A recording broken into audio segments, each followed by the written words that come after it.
Olá a todos que nos assistem, estamos começando mais um Ponto a Ponto aqui direto do CONESPB, com o tema central, o Cristo vive em mim. E agora recebendo a nossa querida Denise Lino, seja muito bem-vinda. Ok, muito obrigada, é uma alegria estar aqui e falar com todos vocês que estão nos ouvindo agora e nos vendo, né? Denise é uma palestrante espírita da nossa querida Campina Grande, a nossa vizinha ali, não é, Denise? Então, dentro dessa perspectiva do Cristo vive em mim, e uma das frases mais impactantes que o Cristo nos traz nos seus ensinamentos, é quando ele diz, aprendeste o que foi dito, e eu, porém, vos digo. Dentro dessa temática, Denise, podemos dizer que aprendemos de verdade os ensinamentos do Cristo? Olha, essa sentença de Jesus me ensejou toda a reflexão que eu apresentei aqui no CONESP, e há muitos anos eu venho lendo essas sentenças, refletindo sobre elas. Elas têm duas partes, né? E é importante a gente revisar. Primeiro, conforme a tradução vem, aprendeste o que foi dito aos antigos, ou ouviste o que foi dito aos antigos, ou lembrai o que foi dito aos antigos. Qualquer dessas três opções dá no mesmo sentido, que era rapidamente revisar o que se sabia. E, na sequência, Jesus revisa esse saber como um todo, porque ele vai dizer, eu, porém, vos digo. Então, é um outro direcionamento, muda o sentido. E aí a pergunta que você faz é se aprendemos os ensinos de Jesus. Ainda não aprendemos em profundidade, porque se tivéssemos aprendido, nós já teríamos modificado todas as relações de exclusão, de intolerância, de ódio que existem na Terra. Então, nós estamos ainda no processo de aprendizado das lições de Jesus. E nesse processo do aprendizado, o que nos falta para pôr em prática esses ensinamentos? Quais as dificuldades? Como você disse, nós estamos aí há mais de 2000 anos com essas sentenças do Cristo. Existe hoje o que se chama, na filosofia da educação e na pedagogia, o chamado aprender a desaprender, que em psicologia cognitiva também tem recebido muito a atenção dos pesquisadores, que seria, popularmente falando assim, desmontar estruturas antigas, desmontar condicionamentos. Então, só para dar uma ideia para quem nos assiste, nós poderíamos tomar como exemplo o seguinte, quando nós fazemos uma arrumação no nosso armário, no nosso guarda-roupa, e nós mudamos, por exemplo, o lugar em que nós guardávamos as calças, as camisas, os vestidos, com o lugar em que nós guardávamos talvez os lençóis, as toalhas ou a roupa de dormir. Quando nós trocamos os lugares, inicialmente a tendência é procurar as calças ou as camisas onde a gente guardava antes. Aí a gente abre, não é mais aqui não. Então a gente precisa aprender a desaprender, não está mais naquele lugar. Trazendo essa exemplificação para a mensagem de Jesus, nós precisamos aprender a desaprender a agressividade que trazemos dentro de nós e aprender a amorosidade. O espírito Joana de Ângeles diz que nós precisamos da teoria da repetição, mas agora é a repetição no bem, porque conforme ela diz, e tem toda a razão, nós temos muita experiência de repetição do mal.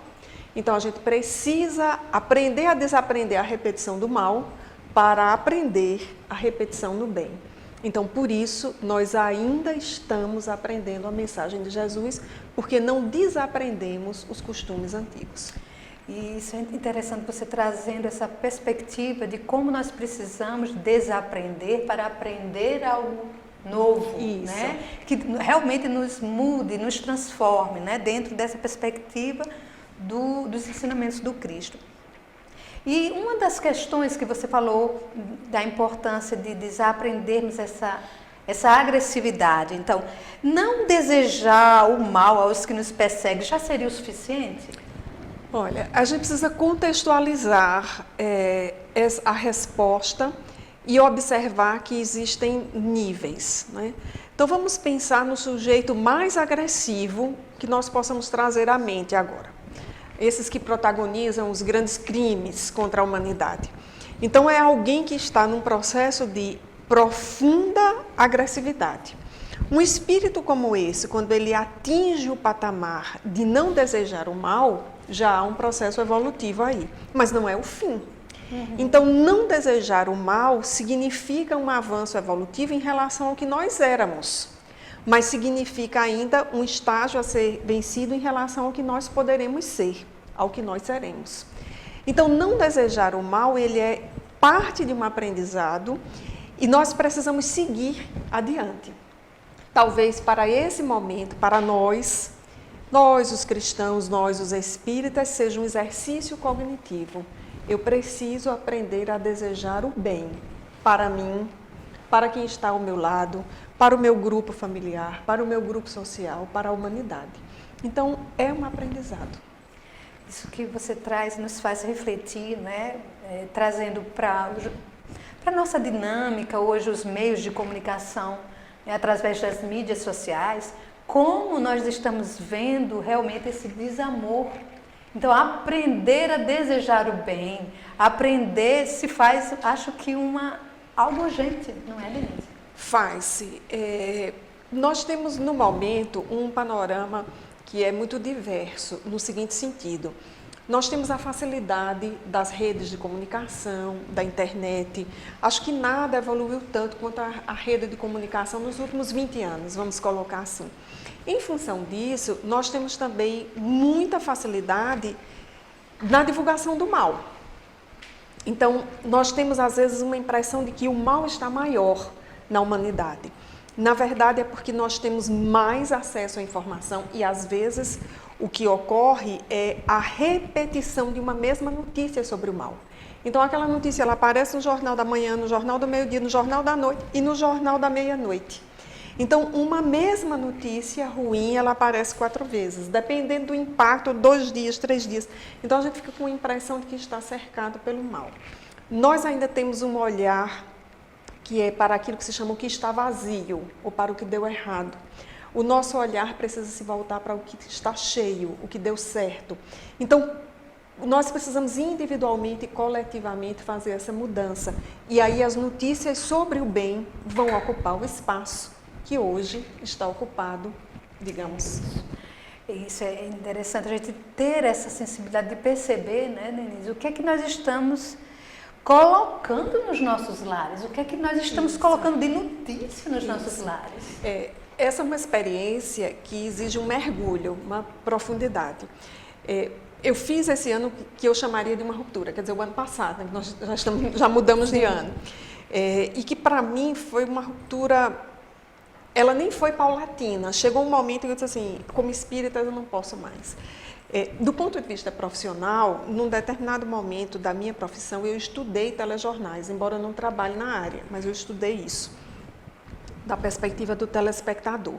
Então, assistir telejornais para mim era não só uma rotina, mas um prazer, porque era um trabalho que eu gostava muito. Mas chegou uma hora, no ano passado, que eu disse assim, eu tenho que selecionar o que eu vou ouvir. E comecei a diminuir a quantidade de telejornais que eu assistia exatamente por conta da repetição do mal. Chegou um momento em que eu quis investir, precisei investir na meditação. À medida que eu investi nisso, eu compreendi que o meu problema com a meditação era o problema da escuta, porque eu não silenciava a mente, porque eu tinha muita escuta externa. Então, eu precisei cortar escutas externas para articular uma escuta interna.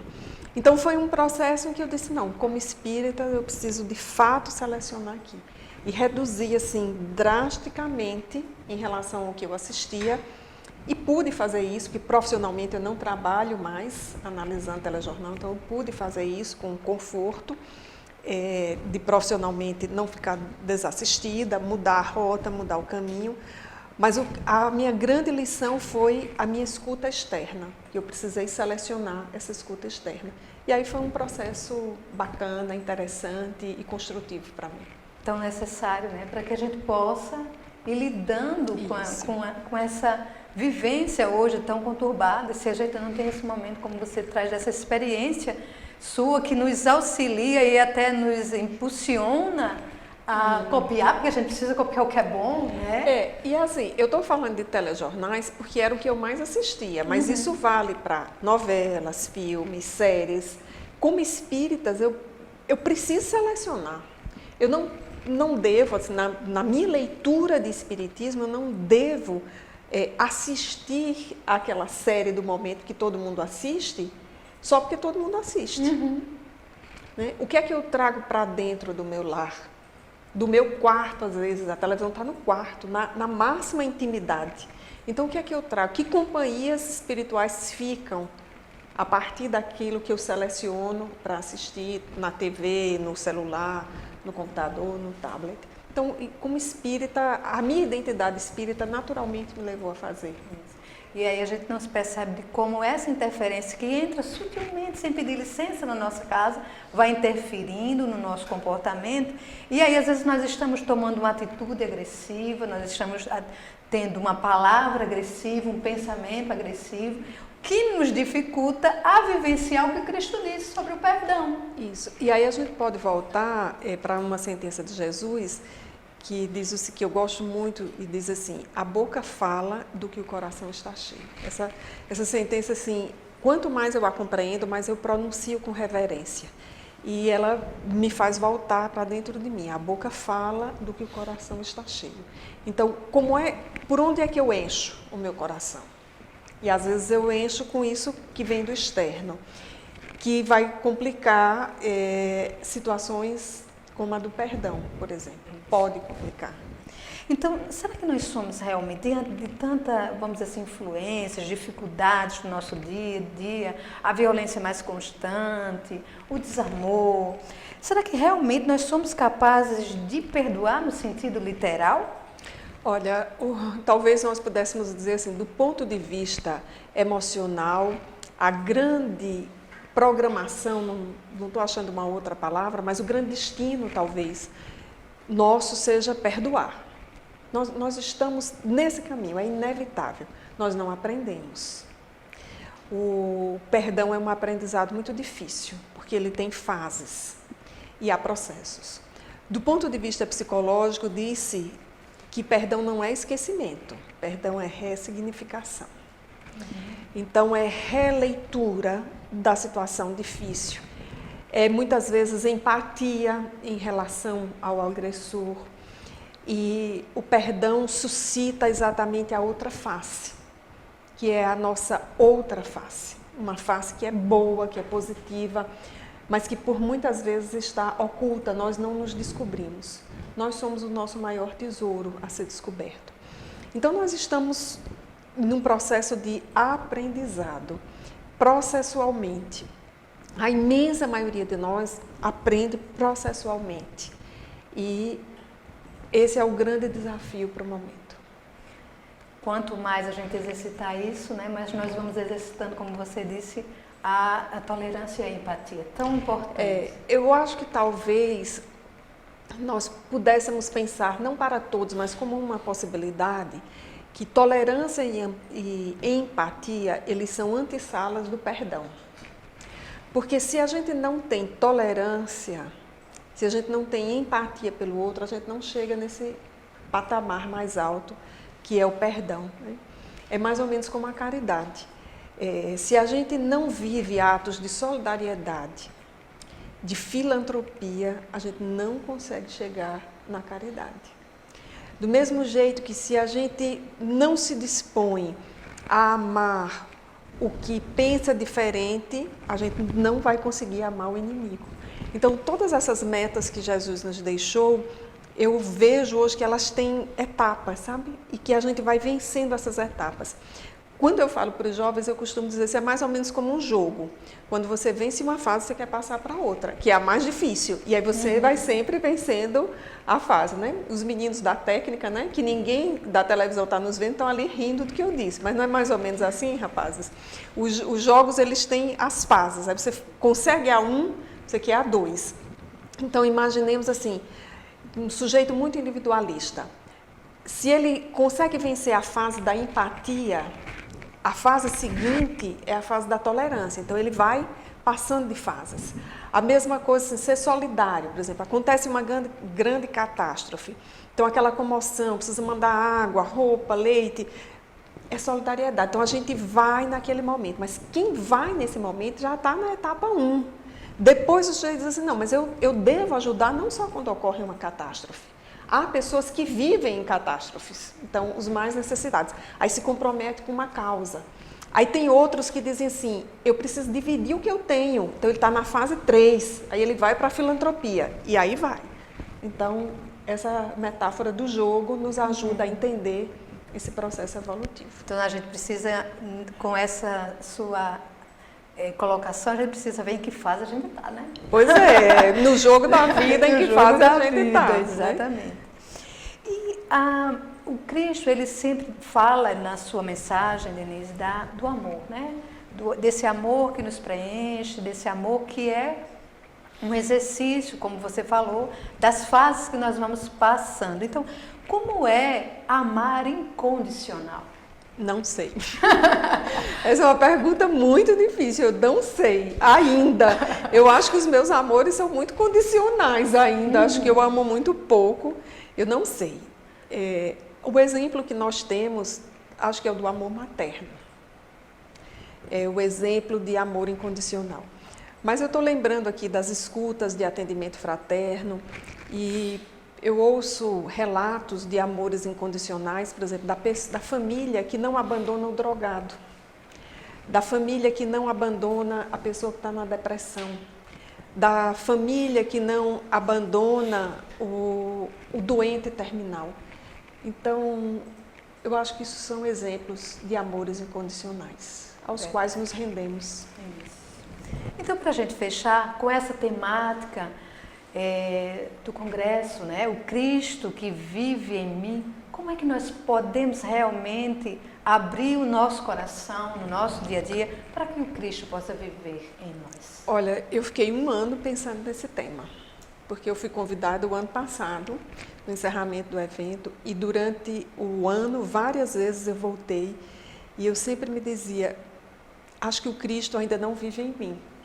E eu estava sempre buscando a outra fase do jogo, né? Então, vive em mim como? Eu preciso ser mais empática, eu preciso ser tolerante, eu preciso ser inclusiva, eu preciso de mais dedicação ao próximo, ao meu trabalho, para fazê-lo, não no sentido de trabalhar mais, mas de fazê-lo com mais afetividade, para que as pessoas que convivem comigo, com o meu trabalho, se sintam acolhidas, com a minha família, com o movimento espírita. E nesse momento de minha vida, está seguindo aí. Eu espero dia chegar, acho que não nessa existência, mas se fosse, eu ficaria muito feliz de dizer como Paulo, toda a minha vida dedicada ao Cristo, porque não sou eu que vive, é Ele que vive em mim. Eu agradeço de coração a sua participação, que nos emociona. Eu também fiquei muito emocionada. Muito porque obrigada. É isso, Cristo é isso, né? Falar dele é abrir o coração. Então, que possamos abrir o coração ao Cristo para que um dia a gente possa dizer, como você falou, que Paulo falou, já não mais sou eu que vivo, mas o Cristo que vive em mim. Muita paz e até o nosso próximo Ponto a Ponto.